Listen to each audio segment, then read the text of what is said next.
Selamat malam, salam sejahtera untuk kita semua. Saya Regita Wulan. Di sini saya akan membawakan materi tentang bahasa Indonesia yang diminati dan dipelajari oleh bangsa-bangsa di dunia. Ya, bahasa Indonesia kini telah banyak dipelajari oleh bangsa-bangsa di dunia. Bahkan beberapa universitas di beberapa negara sudah mengadakan program dan jurusan bahasa Indonesia. Tetapi sebelum kita lebih lanjut, kita harus paham terlebih dahulu apa itu bahasa Indonesia dan seperti apa sejarahnya. Apa itu bahasa Indonesia?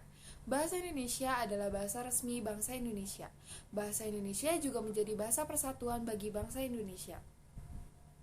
Bahasa Indonesia ini diresmikan sebagai bahasa nasional setelah proklamasi kemerdekaan Indonesia pada 18 Agustus 1945. Ketetapannya dituangkan dalam Undang-Undang Dasar 1945 pasal 36 yang menyatakan bahwa bahasa negara ialah bahasa Indonesia. Lalu seperti apa sejarahnya? Sejarah singkat bahasa Indonesia. Bahasa Indonesia berasal dari bahasa Melayu. Bahasa ini tumbuh dan berkembang dari bahasa Melayu yang sejak dahulu sudah dipakai sebagai bahasa perhubungan dan bahasa perdagangan. Jadi, pada saat itu, para pemuda di pelosok Nusantara sedang berkumpul dalam rapat pemuda dan menghasilkan 3 ikrar yang diberi nama Sumpah Pemuda.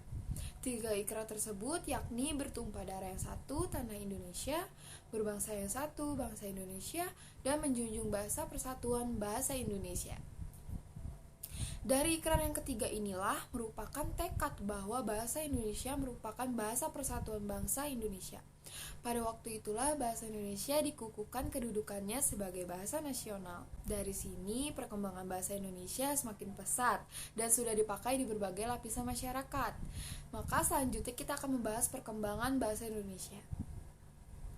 Bahasa Indonesia mengalami perkembangan yang pesat, tidak hanya di Indonesia, tapi juga di luar negeri. Buktinya banyak penutur asing yang berminat mempelajari bahasa Indonesia, atau dikenal dengan sebutan BIPA, yaitu Bahasa Indonesia bagi Penutur Asing. Karena kebanyakan dari mereka menganggap bahwa bahasa Indonesia adalah bahasa yang mudah dipelajari.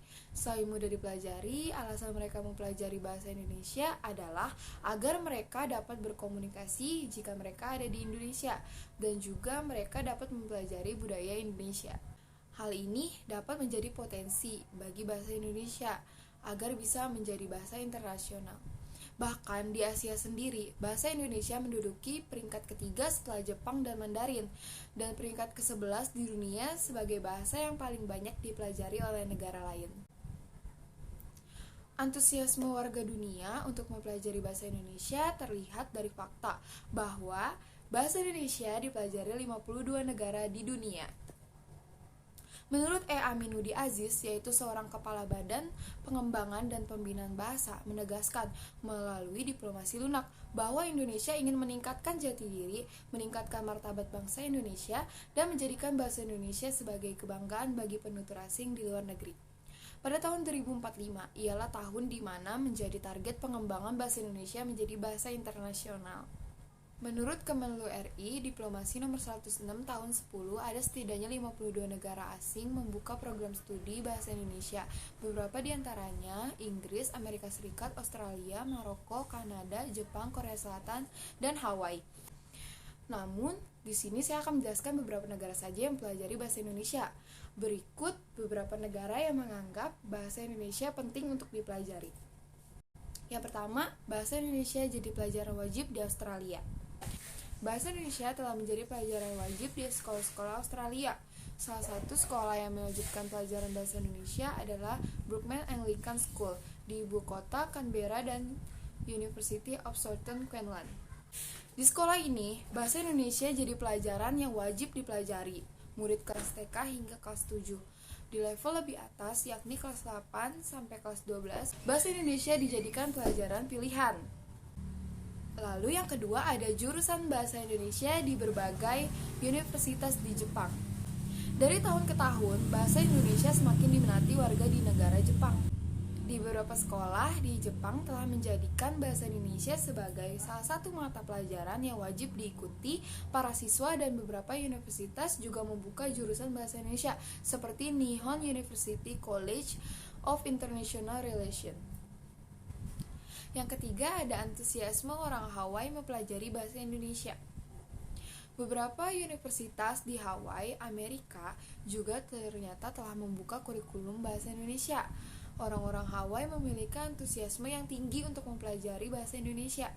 Bahkan, tim pendidiknya rutin pulang pergi dari Hawaii ke Indonesia untuk mempelajari semua budaya yang ada. Berbagai momen di Indonesia ia dokumentasi kemudian disampaikan dalam perkuliahannya.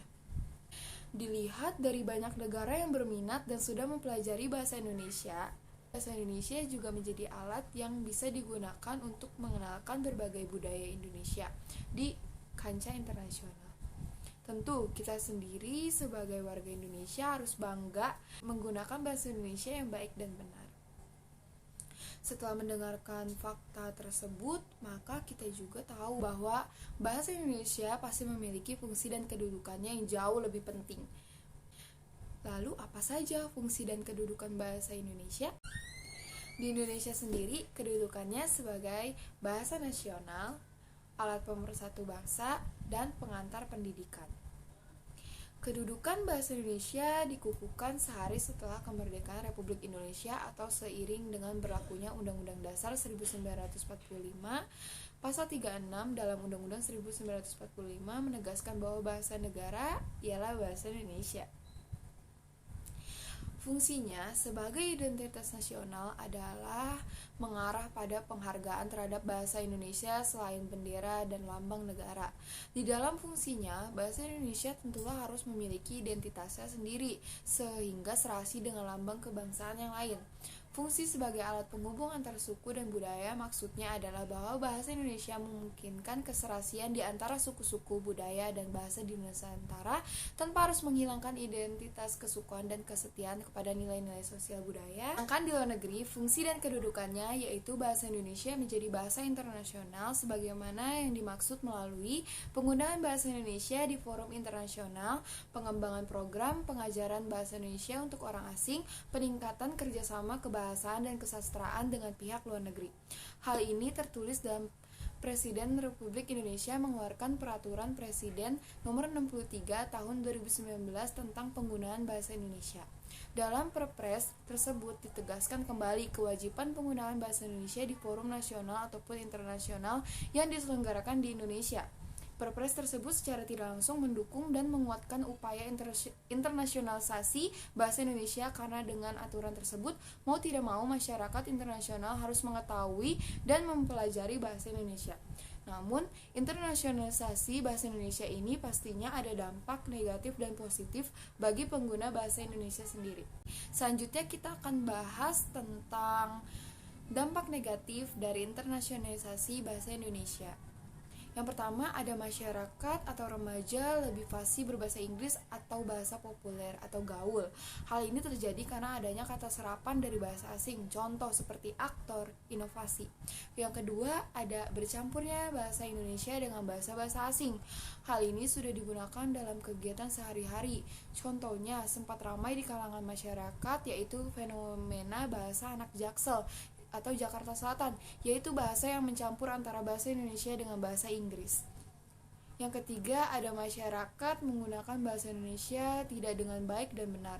Karena dua hal yang tadi disebutkan di atas, maka terjadilah penggunaan bahasa Indonesia yang tidak sesuai dengan PUEB.